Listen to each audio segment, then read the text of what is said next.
Good morning, everyone. Welcome again to episode 11 of our Coffee and CHIKAHAN.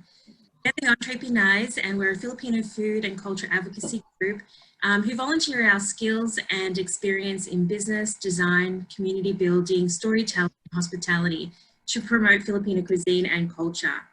And the purpose of Coffee and CHIKAHAN is to build community through conversations, to connect, engage, and uplift in a time of COVID. It's real talk with real people as we navigate together in our lives interrupted by the pandemic. So our aim is to run these as weekly sessions. And today we have the honour of actually having some amazing restaurateurs, both in Melbourne, Sydney, and hopefully Canberra very shortly, joining us today for a conversation about creating a Filipino restaurant in the Australian diaspora. Thanks, Grace, and good morning, everybody. I might just let's kick off by getting our guests to introduce themselves, but as well as that, to answer an icebreaker question as part of your intro. If we were catching up at your favorite cafe eatery outside your 5K radius, Janine, because we're in Victoria right now, right? Where would that be and what would you be ordering? So we might go to Janine first. Okay, it would be across Chibog, which is a migrant cafe, also owned by a Filipina. Obviously, coffee and a bagel, which is like they make really good bagel. Which bagel, Janine? I always order the salmon, but they do have one that's called, I forgot what's called, but it has a chara, so it's really good. Oh, yum. Perfect. Mama, something like that. Yeah. Oh. Yeah. I always order either salmon or the one with a chara. So I just totally forgot. The chara one, I just said. Yeah. Yeah. Well, you got to love the fact that West Footscray has become that hub of the Filipino food scene, right? Like two amazing entrepreneurial women by the likes of yourself, Janine, as well as Melo Malazarte. Added that West Footscray has definitely been great representation of what it means to enter into that space and the women behind the food as well. So sharing that. And how about yourself? Thanks, Janine. For myself, it would have to be Leaf Cafe, and I always order the same dark Belgian mocha and the big breakfast. my go-to. And is Leaf Cafe in Newtown or is that elsewhere? It's in Wentworth Point, which is next to Sydney Olympic Park. Okay. Well, excellent. Well, thanks so much for your introductions and so forth. I guess during this time, we're in Melbourne and Sydney. We're in lockdown version 4.0, I'd say, in Melbourne, huh? So Janine, starting off with you, how are you keeping positive at this time and what are you doing to take care of your physical and mental well-being? Well, first lockdown, I was exercising, keeping myself busy. But the second lockdown, it was more of like I was treating it as a holiday. I was more of like, I'm just going to eat everything, trying to enjoy and slow down. Started reading a book. The same book still, or you move on to another book? Sorry? I'm still sitting on the same book I started. I got a book that's more of like a 365 days of meditation. So it was like 1 page a day. So it's a bit easier to read. Nice. Yeah. But yeah, I took the second lockdown differently as more of like, this is part 2. But I approached it differently. I'm just more slowing down rather than keeping myself occupied just crazily. Yeah. You were in a unique situation in West Footscray that in Melbourne, that was actually one of the earlier. Yeah, we were a week early for lockdown. So instead of like a full 6 weeks, technically now we'll have 7. Yeah. So it's longer. We'll actually closed longer than we have been open. For dining. But for the second lockdown, we decided to do takeaway. The first lockdown, we weren't trading at all. And then, I guess what West Footscray was experiencing during that time, that feels like the whole of Victoria experiencing. But as we look over our borders and check out what Will is doing, it is that it's like almost like No, I wonder what our Sydney siders are actually up to this weekend, since it's not obviously in that lockdown mode. But I know the up and, you know, going in and out of that has obviously impacted yourself as well, Will, in terms of how you've navigated your restaurant as well as your well-being. So can you tell us what you're doing to keep positive? Most definitely. So from a well-being perspective, I do walk at least 3 times a day, thanks to um, my poor daughter, my corgi. So I have a fur baby. Her name's Angelina. So I take her out 3 times a day, and we walk probably about 6Ks in total a day. So that's, you know, that's my well-being. That keeps me sane, going outdoors, getting some exercise. But from a business side of it, yeah, it has been a challenge. It has been tough, for lack of a better term. And you know, this word pivot, you've heard it being used left, right, and center, and you know, that's what we all are doing. We have been pivoting. We have been flexible. We've been readjusting ourselves. We're positioning ourselves. You know, in throughout these uncertain times, it is difficult. What's going to happen weeks or months from now, but we are trying to do what we can in the, you know, in the moment. Yeah. Yeah. And you can still have diners in. I mean, you're not in the same situation as Melbourne, right? So Sydney at the moment, yes. So limited dining capacity. I think we're still, yeah, we're stage 3. We were at stage 4, yeah. yeah. But you're still continuing to get bookings in your restaurant, which is fantastic. That's correct. Even though the numbers are really low because of the capacity has been halved, but what we missed out on, or the reduction in the seats, we make up a little bit on the takeaway side and the Uber Eats and Menulog side. Amazing. All right. Well, thank you for that. And I think it's really important to hear how you guys are coping, and even to have a conversation even about that, because obviously the mental and physical well-being is such an important part of this pandemic. So moving on to the next question. I mean, obviously with the work of the entrepreneurs, a big part of our work is really building representation, and we get really excited about, I guess, new restaurants opening up, which Janine is is one of, because you've only really opened since February, right? So both of you have a very different sort of, I guess, origin story, and would love for you to share a bit more about that. And how food has played a role in your journey of self-discovery. So maybe Janine, did you want to kick off first? Sure. You weren't always in hospitality, right? You weren't always in hospitality. No. So I was a nurse for 8 years, and you know, because it's a parent thing that my mom was like, oh, you know, you should be a nurse because everyone in the family is a nurse. So I'm like, yeah, sure, okay. I did that for 8 years. Like, I wouldn't say I was unhappy. I would just say like, it wasn't my passion. Like I didn't see myself, you know, become as a nurse for the next 30 years. And I've always been like passionate and happy every time I cook or I bake for my family and friends. So I guess that was more of a, you know, a self-realization that you have to be doing something you love. So yeah, we decided to open a restaurant. It took us years because I was just, you know, just. It's one of those years you kind of. Do I open a food truck? Do I open a restaurant? Oh yeah. Those questions like, oh, where do I start?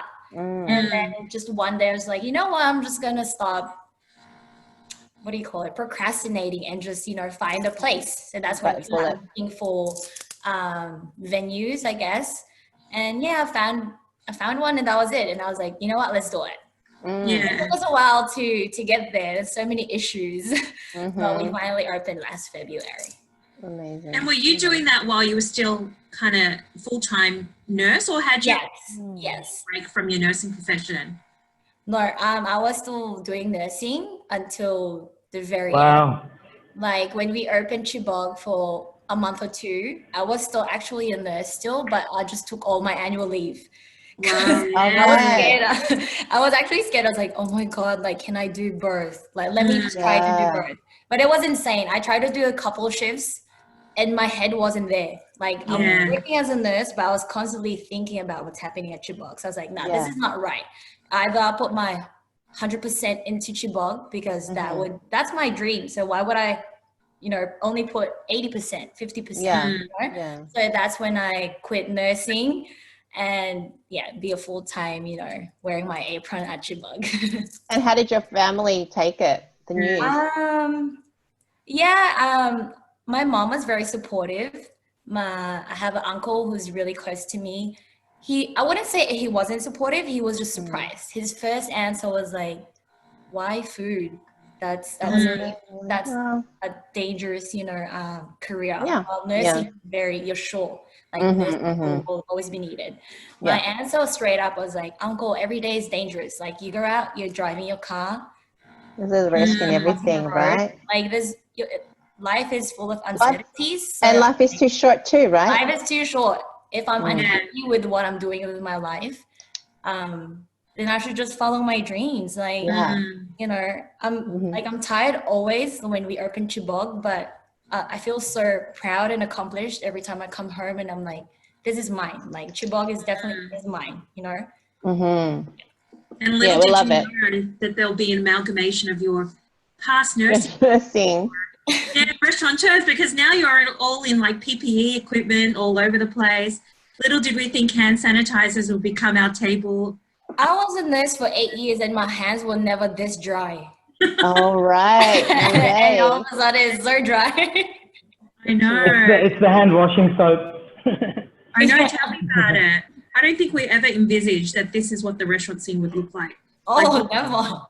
Yeah, half-cast version of being in the versus actually sort of being at the back and bring the food out for people to enjoy. But how has your origin story been as well, Will? Like when we think about Janine having come from a traditional career pathway that many Filipinas have entered into in the diaspora, how has your origin story come to be in the food world? Congratulations, by the way, Janine, to you and your team. So my origin was, I studied culinary back, I think it was 93, 94. So I did it for 2 years. However, I didn't pursue it. I would have been maybe 17 at the time or 18. And then, I didn't pursue it because I was pursuing nightlife, you know. Yeah. And back then, I remember when I was, I would have been 17 or 18, and my friends, you know, were partying, and I'm like, I can't do this. By the time I finish and go home, it's already like 1 a.m. So I stopped, and then I went on to party, and then after partying, then I did my corporate life. So I was in the corporate for about 18 years, held different roles. My last role was with an education sector, a registered training organization. I was a career advisor for that RTO. And then 2015, I took sort of like a gap year and sort of reassessed my position. And it was at that time that my dad said, I'm going to hang up, you know, my gloves or call it quits because I'm getting old. And Cebu Lechon is like too heavy of a, you know, it's a physical work. So my mum said, it'd be a waste if you don't, you know, if no one takes over. So after about 3 months of contemplating, and I've been in training with my dad for, you know, for like a number of years before that anyway, but I just didn't take it seriously enough that, should I take over? But so I took over. And then in 2016 was the official year when I transferred everything to my name. And since 2016, I've just been doing it, you know, for myself. That's my bread and butter, and that's my full-time job. And 2019, I decided to branch out from a catering and having my own eatery, which is the restaurant here in Newtown, Sydney Cebu Lechon. And I've always loved food. I've always liked going out. I've always, you know, wanted to experience different types of cuisine. And then, you know, later on in life, in my 40s, I started appreciating more about Filipino cuisine. And I said, you know what, our Filipino cuisine is not so well represented. You know, let's have more of these people, like-minded people where, you know, like yourself down there in Entrepreneurs, that, you know, you're pushing Filipino cuisine culture to the front so that it becomes more and more known to mainstream Australia. So, Can I just add, When I said I was talking about like when I was saying that I'm so passionate with cooking and food and cooking for my family and friends, I wasn't cooking Filipino food at the start. So I was just cooking whatever I want. But the thing is like they kept, because I had friends that weren't fillers. Like I was the only Filipino in the group of, let's say, 15. Mm-hmm. So that's when I realized, like, wait, I'm the only Filipino here. Why don't I like introduce them to filler food? And I made burrito for them, and they were like amazed. So I think that's when it clicked. Yeah. That really, it's Filipino food that's missing Mm-hmm. in Melbourne. So like what Koya said, like you don't really see that it was missing until it just happens that you don't realize that. Yeah. I think for us it was like, because we had previously worked in consultancy careers, we're obviously one of those people that were brought in to solve a problem for a client. For us personally, the problem was that when you looked at the stats here in Australia, that Filipinos were the third largest Asian migrant group, but yet behind the Chinese, behind the Indians, but ahead of Vietnamese. When you look at the food scene here in Australia, it wasn't representative of that component of the population. And so for us, it was like, okay, well, if no one else is going to try to resolve that problem for us, let's try to bring that problem to the masses. To the front.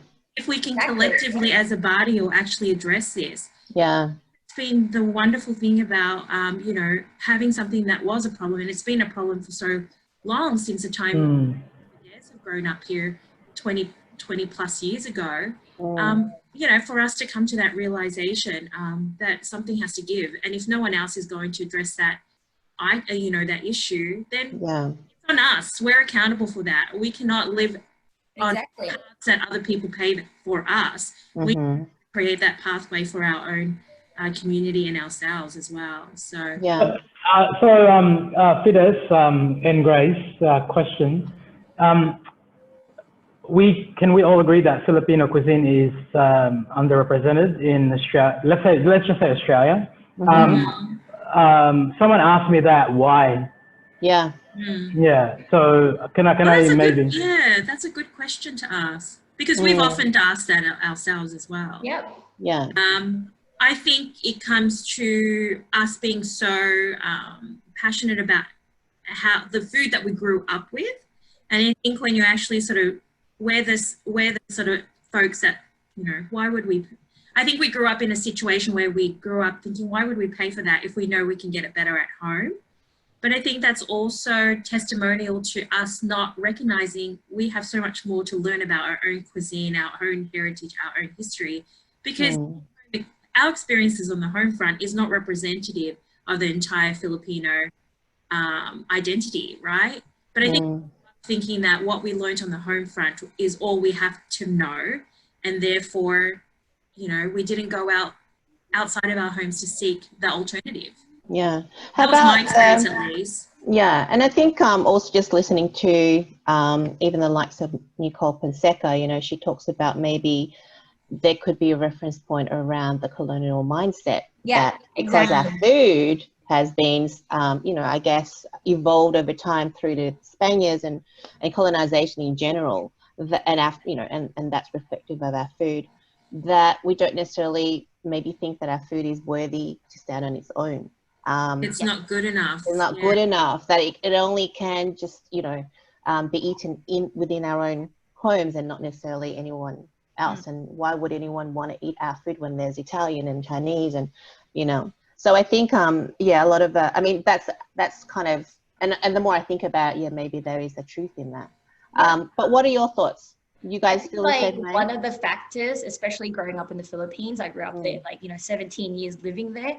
I feel like I grew up being brainwashed that American stuff is better, or like imported stuff is better, cuisine likewise. Like every time I grew up, I go to a shopping center, there's like Wendy's and McDonald's, Burger King, all that stuff. And there's no Filipino restaurants available. The only Filipino restaurants would be like on the streets, like carinderias and stuff like that. But there's none available. And it's the same here, exactly the same here. When I moved here, there's no Filipino restaurants. Well, there is, but there would be the, the turo-turo one, right? Yes, exactly. Like it wouldn't be as welcoming or like for non-Filipinos to walk in there. So I was They'll gonna be like, say, oh, what's that? Yeah. You know what I mean? Or just like you said, not being proud of like what bagoong is. Like sometimes when I started cooking Filipino food for other people, like, oh, would they like bagoong? Would they like sauce because it's smelly? Yeah. I mean, like, don't apologize. Just And be that's us, our own community saying that, right? Yeah. So that's when I realized, like, it starts from you as an individual. You have to be proud that this is the dish I grew up eating, and I hope you like it when you try it. You know? And I know Nicole, go Will. I just found that a bit funny because, you know, Filipinos in general, we're very patriots, you know, like sports, we're patriotic people, you know, like sports and, you know, like the, what is it, the Miss Universe, we're very patriotic with those things, singing or talent. But yeah, I just found it strange at first about our cuisine, Filipino cuisine. We love it so much. If we love it, then, you know, why aren't we shouting if about we're it? shy, maybe we're shy.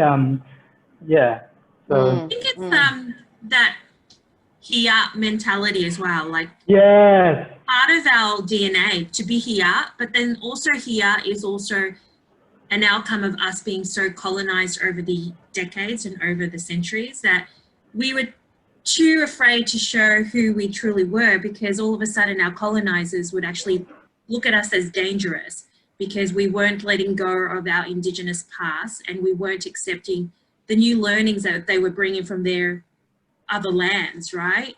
And so, you know, the term hiya has carried forward because, you know, you can't be boastful. You can't be showing your true self, because that's also a dangerous position to be in when you have your colonizers there preaching the new world order.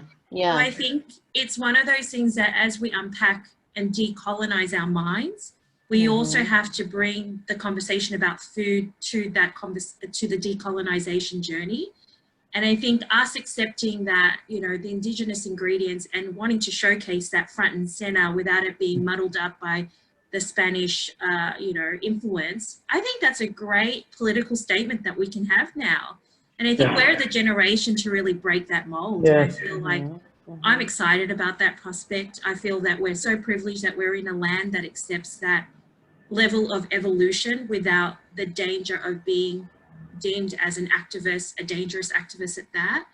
So I think, the commonality is that food is that great foundation for us to have these political activity and reclaim what was always ours but was taken away because of that colonialization and experience that we all went through over the many years. So are you guys, Janine and Will, are you guys seeing a difference in even the curiosity, even in your patronage that you get from the restaurants? You know, we talked about in our prep call about the ratio between Filipino and non-Filipinos, repeat visitation, even with, you know, when they eat, part of the service is about educating them about the dish. You know, so how are you finding that, and how is our food being seen and experienced with non-Filipinos as per your perspective and your experience so far?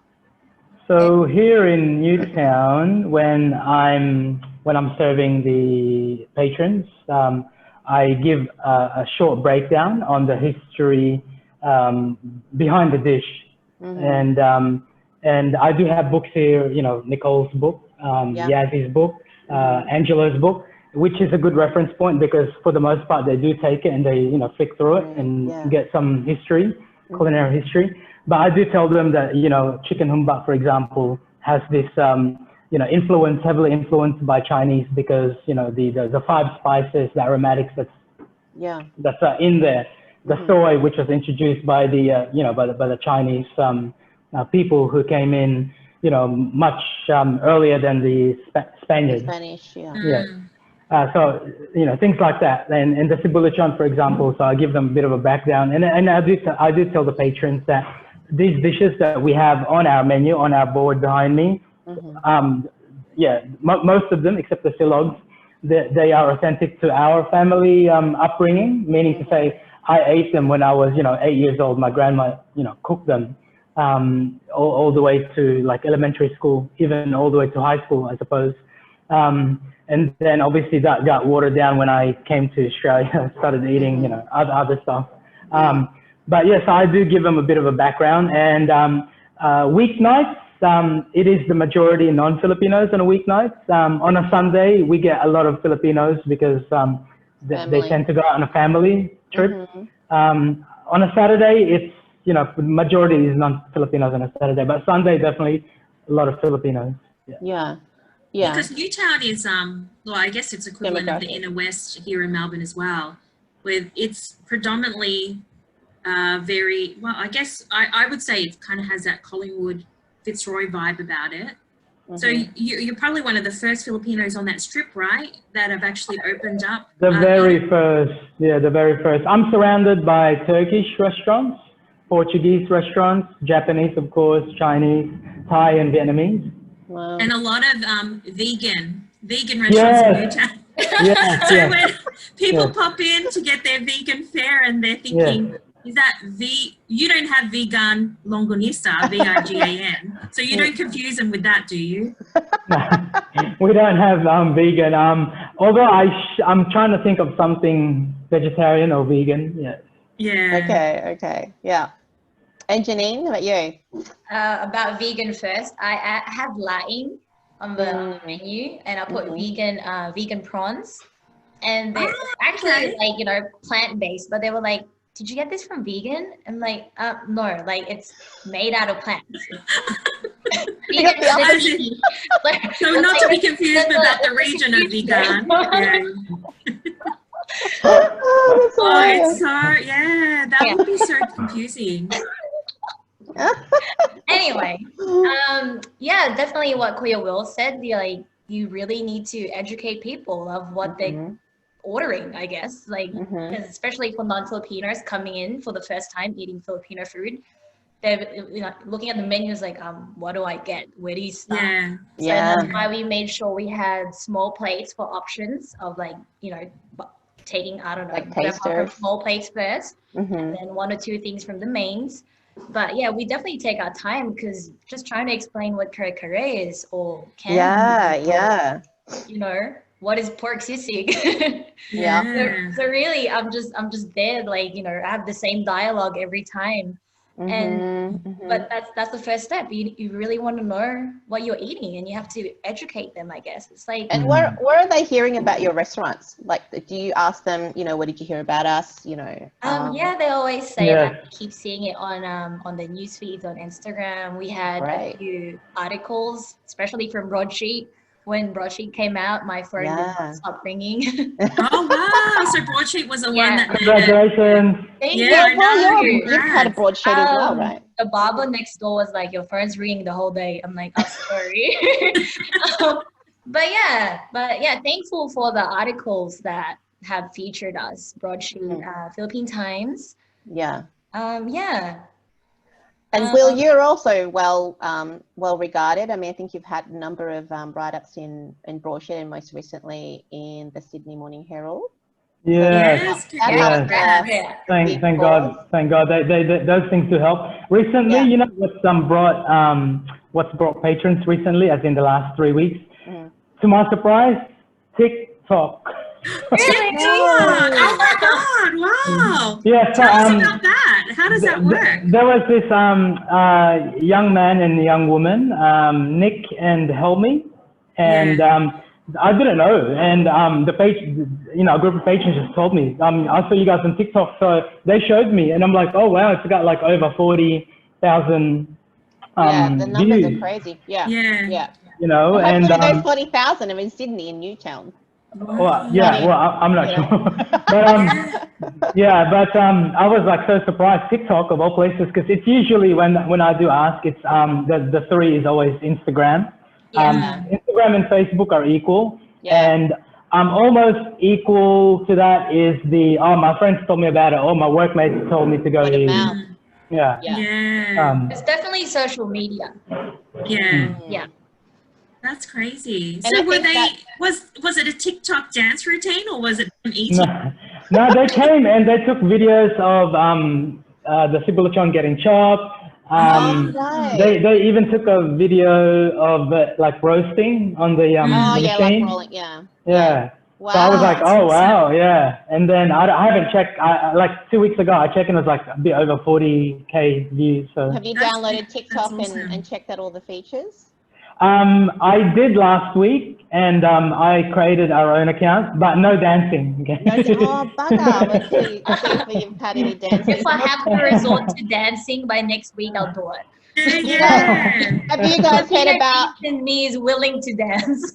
have you guys checked out Instagram's answer to TikTok? It's called Reels.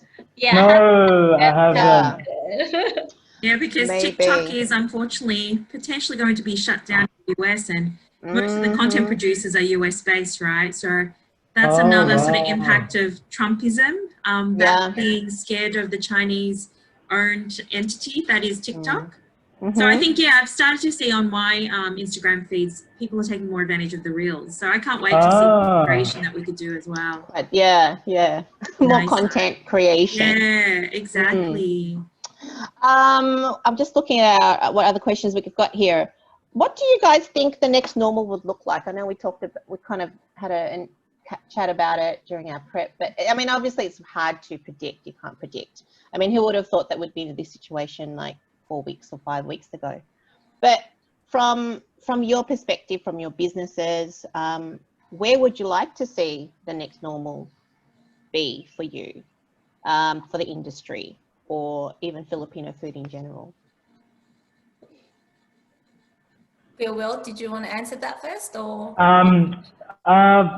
For me, the new normal I want it to be safety first at all times, at all costs. So if the government keeps that 1 person per 4 square meter rule for the next, I don't know, year or 2 years maybe, then so be it. Because personally, I would rather go to a restaurant that has that set up rather than like, 6 Oh, Yeah, oh, yeah. yeah. Especially when there's no vaccine. Mhm. Like Yeah. at the moment. Maybe when there's a vaccine, maybe my mindset Oh, might change, things out. right? Yeah. But for now, like that, I would want the new normal to be how it is now, that 1 person per 4 square meter rule. If they did reduce it to 2 square meter, I could still be okay with that. But just as long as they have other things in place, like like the contact tracing details, Yeah. the hand sanitizer stations. All of these things just to keep yourself and your guests and the people around the restaurant comfortable and safe. Yeah. Do you think there's, I don't know, part of the Filipino sort of eating experience, obviously part of it is like also using your hands, kamayan. Oh, Do you feel like this will impact the way in which we present and actually talk about our Filipino food? Because that's the one thing that we brought up when we had a discussion with Yana. Obviously, she's a Salo series queen. It's all about the kamayan, her being like a nomadic chef. All elements of her previous identity have been taken away from her as a result of Corona. How do you feel it's going to evolve the identity of our food and the way we cook, the way we eat, the way we present? If you are doing kamayan, let's say you and your family, I'm pretty sure you'd be comfortable, right? Yeah, but with But if I was to ask you, what if Grace, your family, you go out for a kamayan outing with Fidesz and Felice and everyone else's family, non-household. Non-household, then you may have a second sort of thought about doing that. And only because of like I said, we're in that COVID mentality, right? Yeah. So, but unless you use gloves, maybe, right? Again, like grab everything from the middle, put it on your side rather than like touch it. Because you can have designated kamayan, like like a brutal kamayan setup, but then have it designate that it's 1 per person, or you could have a serving spoon to draw the ulam over to. Always find a way to. There's always find a way. Filipinos are like that. They're ingenious, right? I think based on that sort of setup, I think it can still work. It might not work if someone who's totally foreign to the idea and they Yeah. But I think the safety measures will stay because this is such a once in a century kind of scenario. It had to happen when we were alive. Yeah, right. Yeah, it had to in our lifetime. It had to. Lifetime. I guess I want them to be, you know how customers right now are very like understanding, accepting of the changes. Let's hope that stays when we reopen. Yeah. Feel like, or you know how you ask them to 90 minutes seating, and hopefully they'll understand that. Understand. And for the next year. Yeah. Some people will be like, how come I can only sit for 90 minutes? Yeah. But it's like you want to chica for like 3 hours and eat. Yeah. Yes. So I hope they understand we're just trying to make a living as well. Yeah, like a greater appreciation of the industry. Because and we talked about even pricing of your food.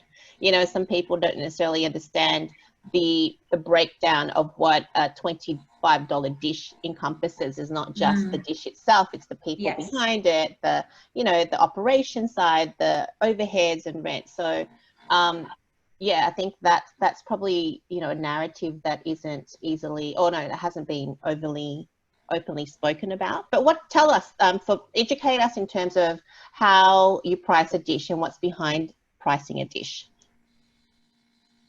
Quick. Anybody? Will, you go, Will. So with pricing a dish, it's a known fact. Any restaurant or cafe who operates one would tell you that the pricing point is, from memory, I think it's 4 times of the cost. 4 times of the cost, because then it covers your labor, your human resources. It covers your lease, and it also covers the cost of the food, right? So the oil that the oil that you use to cook it in, and the produce and the meat, etc., etc. And then the other component, the 4th component, is obviously your profit. Of right? course. You've got to make margin. Yeah. So if your cost is, let's say, $5, then obviously it's going to be on the menu for $20.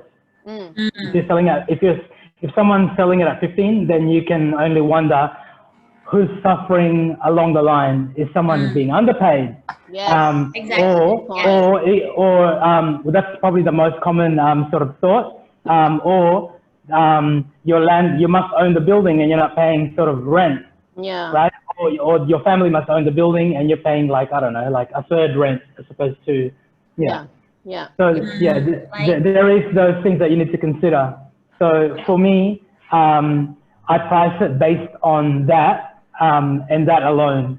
And already the restaurant industry has anywhere between 5 to 10% net profit. And yes, your restaurant revenue could be, I don't know, $500,000 per year, right? Let's just say, what's 5% of that, the bare minimum? That's what, 50,000, is that right? 5% of 500,000. 25,000, yeah. I said 25,000, sorry, bad in math. So so that's very thin. Even if your net profit is 10% of 500,000 is 50,000, then then yes, you're passionate about it, but then it's not much more than someone who's working as a customer service hotel staff. You know what I mean? That's and true. And your work is not 9 to 5, right? Like the prep and stuff. It's your whole life. That's why people in that industry, they do it because they do genuinely love it. Love it. Yeah. How about you? Yeah. And whatever, like, I guess the pandemic has really just sort of put a spotlight on the thin margin that you guys operate on, right? And any blip in that system, this is not even a blip, this is a major cluster F, that it actually does erode what you would have had in your banks. Like, if you had 25,000 packed away for this year, assuming it was a normal 2020, this last 6 months, can you imagine how fast that was to be eroded if you didn't have the right backup plan there? I don't know. Like, I don't think people come to appreciate that, lockdown 1.0 was bad enough as it is. I don't be many that will. They would really not understand until they have their own business. Yeah. you can't, you have to be in our shoes, like, Yes, and agree. every day I'm learning because we just opened in February and I have no background with hospitality. Janine, I was a nurse, but yeah, it's totally different because I came in with so much confidence. I'm like, I was a nurse for 8 years. There's nothing I can't do. Yeah. And I couldn't feel my feet for the whole week of opening Yes, Chibog. Janine, I was like, yeah. oh my God. Yeah. Janine, Yes. I have a question. Yes. When the lockdown happened, or this COVID thing happened, did you notice that your cost of goods to buy has also gone up? Because my pork prices went up by, since February this year, has gone up by 20%. Yes. Wow. That's a lot, right? It is. Yeah. Because like people were panic buying. Yeah. Just a simple dato puti, soy sauce, vinegar, I couldn't get it. I couldn't get my hands on the bagoong. Wow. Or even if I do, it's so expensive. You know? Yeah. So those factors you have to put in, but then you can't really just keep charging people for Yes. of this. Because Yeah. they're like, how come you already put your prices up? Like, Yeah. so luckily, like Kuya Will said, before you have to be wise when you're pricing, costing. Like you have to do times 4 at least, you know? Yeah, to cover Or that. else you think you're making money for the first week, like, oh my God, we're making so much money. And then you didn't know you have so many costs, like human resources, packaging, you know, like Insurance and work electricity, cover. gas. and all that Utilities, stuff. it's crazy. Utilities, yeah. Yeah, utilities. Yeah. And then on top of that, I guess eating in a restaurant, you can't compare that eating at home, right? Exactly. Yeah. I mean, there's a reason why you eat out. So you can't really then go back and say, well, I can make this at home. Like, why are you eating in a restaurant? Yeah, I mean, I'd love to see someone like one of the creative designers out there to actually do almost like an infographic of like similar to the kare kare, right? Why is a kare kare that you get at Chibog this price? Yeah. Actually break it down to say, Yeah, okay, that's good. Actually, they do that in fashion. resources. You know, Yeah, That's really good. who made your Report. food? Who made your clothes? So certain brands, particularly who are very passionate about sustainability and stuff, are transparent about the process and justify, the cost of what they're buying. So when you see the breakdown, you think, wow, that really then opens up your eyes to all the work behind it, and That's really and good. and that cushions the sort of the cost, but it's an education process as well. Yeah, exactly. Anyway. Like, how many hours does it take to make kare kare? How much are you paying a person to chop the vegetables, to make the stew, to make all these? You really need to consider all that. And I think that one of the key things is to be paying people the right amount of wage, right? Not underpaying and actually paying them, the right amount, because obviously, there have been a number of cases that's come out to the fore, well-known chefs, well-known restaurants that have been, I guess, accused of underpaying. Yeah, and I'm educating my staff. I'm like, you have to be by the books. You get benefits. Just because they think like, oh, it's cash in hand, they prefer. Yeah, I'm like, no, in the future, you need all these, annual leave, sick leave, super. Yeah. These are all things that you need to consider. Yeah. And if anything, this pandemic has highlighted that, right? Exactly. Those employees that were casual staff, they were the first to be discounted from getting the JobKeeper program. So I think, whilst, from the onset, it feels like cash in hand is, beneficial straight up, the long-term benefits to you as a worker in the restaurant industry is eroded if you're not on the books and you're not actually, support along in that. You don't want the tax man knocking on your door.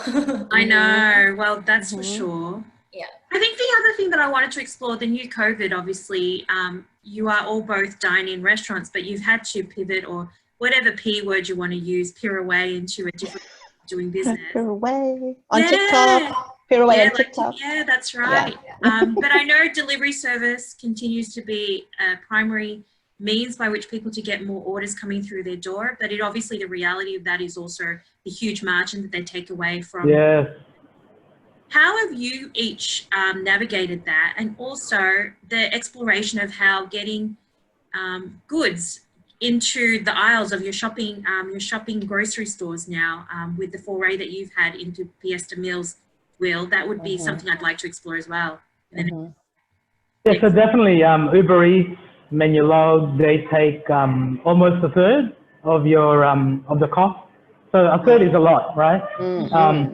So yeah, so I try not to use that avenue so much. Only when, like, you know, it's when it's like dead.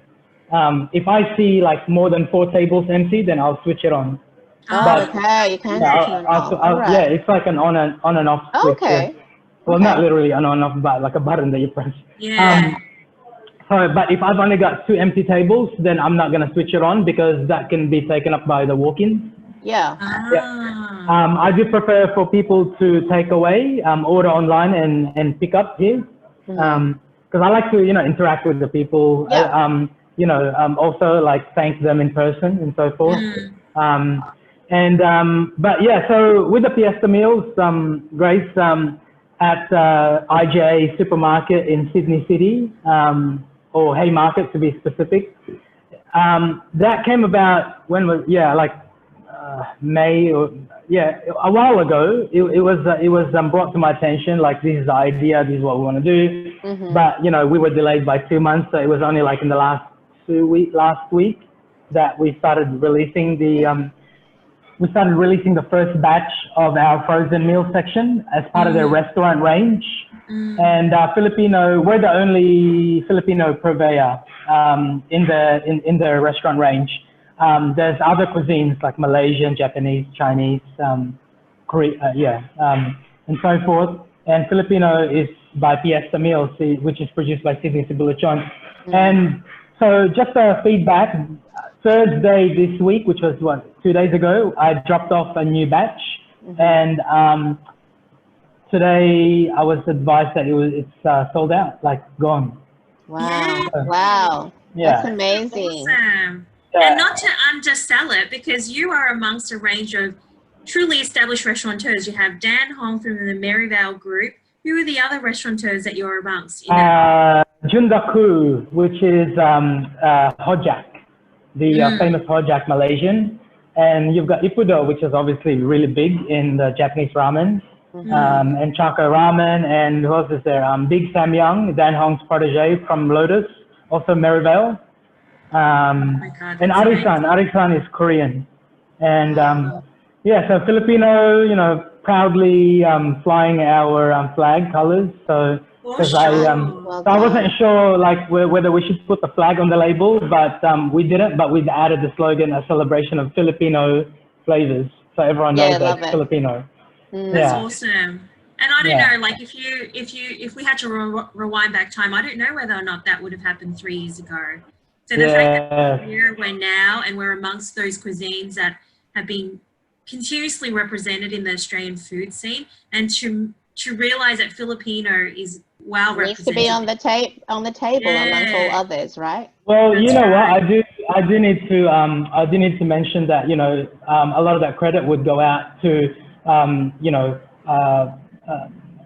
small groups or individuals that make up, like such as yourself, the entrepreneurs, who again, as I said before, you know, you, Felice, Macy, you know, you just really putting, you know, Filipino flavor, Filipino culture, not just food, but the whole culture in general, to mainstream Australia. I mean, you put together, you know, Ulam, for example, last year, and Ulam was such a great kickstart to getting, you know, more and more buzz about Filipino food. But prior to that, you had the amazing Nicole that you know, you brought her over for Melbourne Food and Wine 2018.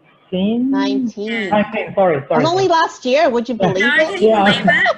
But the great thing about this quadrant, all of our relationships started off at the barrio feast that we had at the sister. And you had Jordy there. You had Jordy there. And we were actually, we're right now sort of revamping our website, and one of the key things that we want is that rolling video of our barrio feast that we had as part of Melbourne Food and Wine. And it's like, oh my God, there's Janine. Oh my God, there's Will. Oh my God, there's such and such. And it's all the people that have continued to be part of our journey. Yeah. I was such a shy person last year. Were you? Were you shy? I was just sitting there. I was like, I don't know who to talk to. I'm just like, I was a complete extrovert last year. Like, I wouldn't even be doing this interview. I would never have guessed Look at that you about now. you, Janine. But What like, you know, I oh, had to just step up. Yeah, I think that's yeah. with everyone. We have to step No up. here, Right? like no here. No here, no more here, because here is a continued I'm not gonna embracing get you anywhere. ourselves. My Yeah. husband he told me. Hey, Yeah, Grace so the and I, entrepreneurs, all your efforts, like really, it put a lot of fire in a lot of people's bellies. Yes. amazing. Yeah. That's so You good. know, I mean, Nicole Fonseca, Geordie was a great start. And then when you brought Ulam over and really showcased Yana Salo series, Yeah, that just like took it up a notch. another level. Yeah, yeah, Like in here in New South Wales or in Sydney, you've got, Yazzie, part of Sari Sari, sisterhood. Sisterhood, Good. yeah. Yeah, And Louisa again. Louisa. So, Yeah, I do keep in touch and sort of stay connected, with Louisa, especially almost at least maybe every second day or so. oh But, Well, wow, I'm that's not- often. yeah, I'm we, gonna we, be, I'm gonna be, I'm gonna be purchasing that Laughing Louisa gift pack. Have you seen her recent collab? Oh my God, that Amazing. I woman love is it. on fire, and I love it. And as I Yeah. said, it's just it's that continuing inspiration amongst us all to say yeah, we do this all collectively together for the greater good of our history, our heritage, our culture.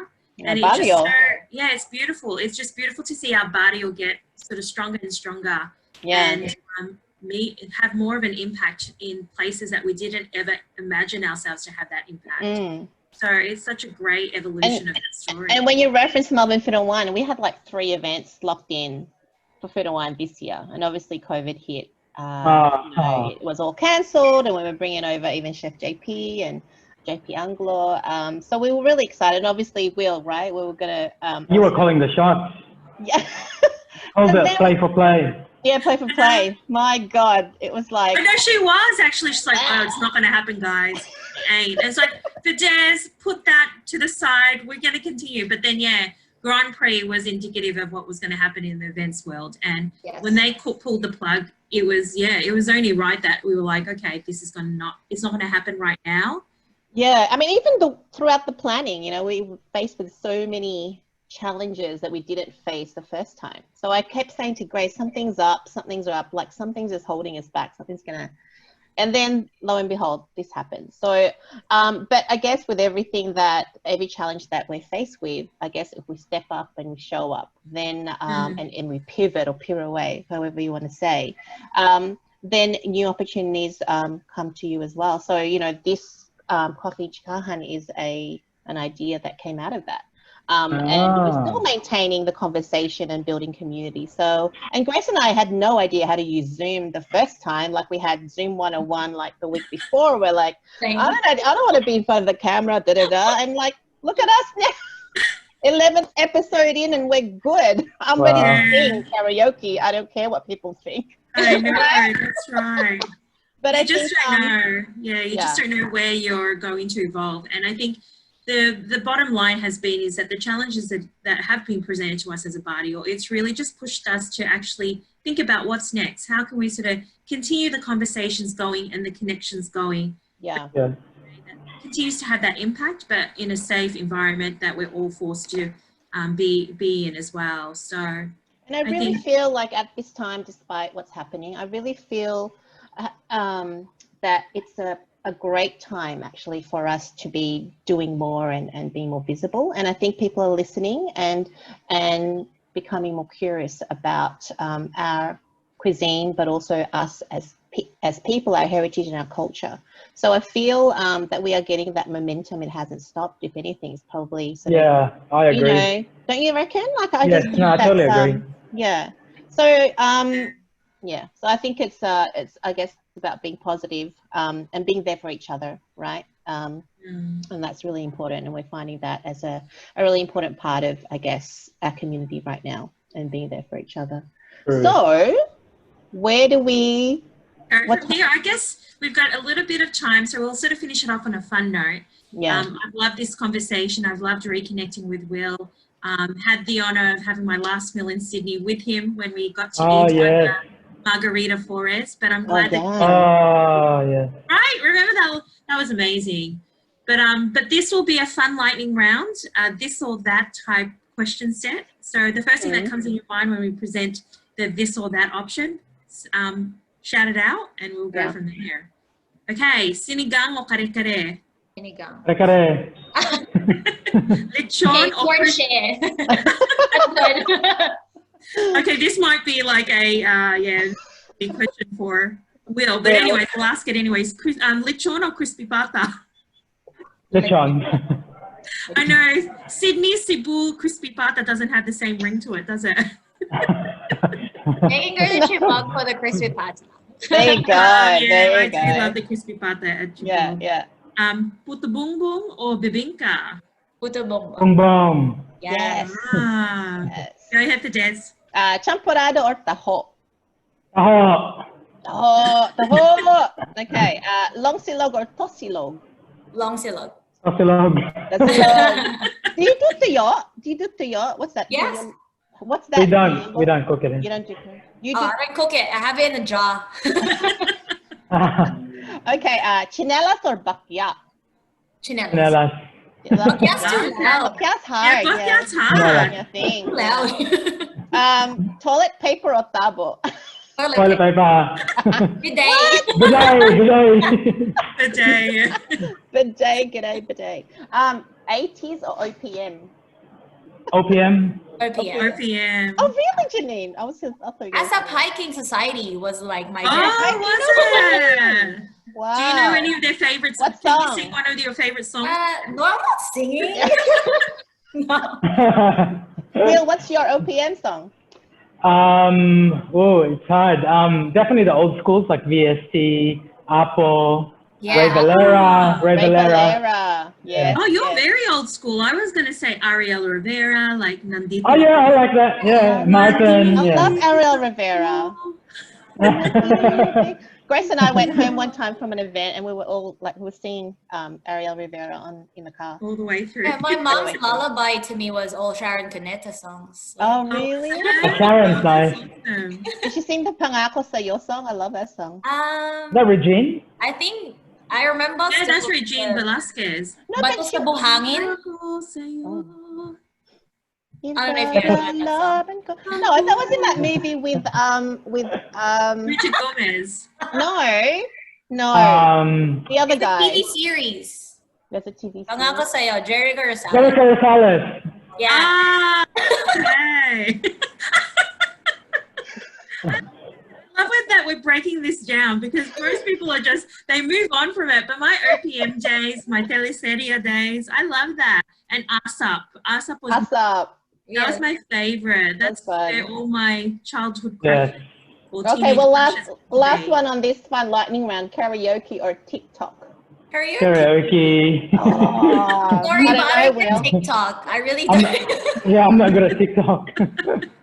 It's hard, TikTok. It's so challenging, but yeah. Oh my God. Well, Definitely that was karaoke. fun. Karaoke. Yeah, we should do a karaoke, virtual karaoke. Well, CHIKAHAN cakes and CHIKAHAN karaoke. Yeah. Yeah. we Why could do not, right? that. All right. Just one last question for you guys. What's your final thought that you'd like to share with us and our listeners? I guess on the business side, it would be like we were talking about before. Life's too short. If you want to open a restaurant, open a food truck, start a business at home, then you should. It's there's a pandemic going on right now. Like this is the best time to just like rediscover yourself, pursue your dreams. Like that's what I want to tell everyone. It's like you're gonna wake up and you're like 40 and you're unhappy, then you don't want that. Very true. That's very true. And also, if you we're all going through COVID obviously differently, but if you do you're able to share, especially for the Filipino students, share your blessings, I guess. Like Yes. they need support more than ever. Yeah. So that's why thank you guys. Thank you, Entrepreneur, for doing all these programs relief programs to help them. Yeah. Great advice Congratulations. and stuff. Thank you. Well, that's an ongoing thing. Obviously COVID. Initially, it was going to be a 2 or 3 week campaign, but with the additional lockdown now, it's just Yeah, so we're just going to continue that, and thank you to everyone who has So contributed. your GoFundMe page is still active. Yes, Yeah, yes, still yes. active. Yeah, That's good. People have actually been asking if there's a Sydney chapter that does something that's similar. right. So Yeah. there is a Damayang Migrante or Migrante Sydney, I believe, that exists. But I know that yourself, Will, had something similar where you were sort of With giving some, APSA. yeah. So Yeah. yeah, like people need to be realize if you reach out, ask questions. There are people out there Yes. willing to help in the communities that we live in. And so Yeah. for Sydney, definitely drop Will a line if anyone's asking Yes. how the Sydney students can be helped out as well. So Yeah. Definitely. Will, any final words? For me, stay resilient, please. Don't give up too easily, people. It's easier said than done, but konting tiis. And I think as from one Filipino to another, where it's almost built in our DNA to, we're resilient. A lot of us are resilient in nature. And, don't be shy. Huwag kayong mahiya to seek advice or help, whether it's emotional help or mental or even financial help. I may be in Sydney, but, I kid you not, just, message me.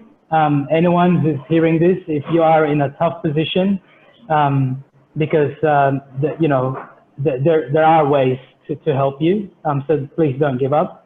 And for anyone in business, again, stay resilient, because there will be a light at the end of the tunnel. Just don't give up. Hang in there, like Janine. Janine's opened like just before this lockdown happened, and look, she's still able to put a smile on her face. So I'm planning my third grand opening. So there you go. Yes. Forward thinker right love there. it. I know, I love it. maybe third time lucky.